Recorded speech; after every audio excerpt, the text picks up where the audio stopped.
Ulen sërish çmimet e karburanteve, nafta shitet me 2 lek më pak, benzina 4 lek më pak. Bordi i Transparencës ka zhvilluar këtë të shtunë me 23 maj 2026 mbledhjen e radhës ku janë vendosur çmimet e reja për shitjen me pakicë dhe shumicë të karburanteve në vend. Sipas vendimit të bordit, çmimi i shitjes me pakicë i naftës do të jetë jo më shumë se 195 lek për litër, ndërsa çmimi i shitjes me shumicë do të jetë jo më shumë se 183 lek për litër.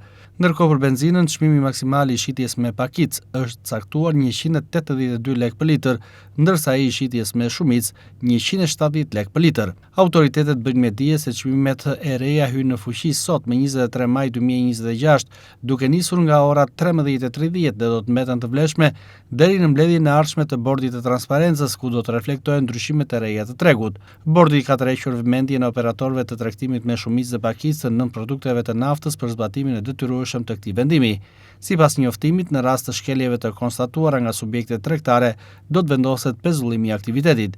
Ministria e Ekonomisë dhe Inovacionit së bashku me Ministrinë e Financave dhe Ministrinë e Infrastrukturës dhe Energjisë deklarojnë se mbeten të angazhuara në mbrojtjen e interesave të konsumatorëve shqiptar dhe garantimin e konkurrencës së ndershme në treg.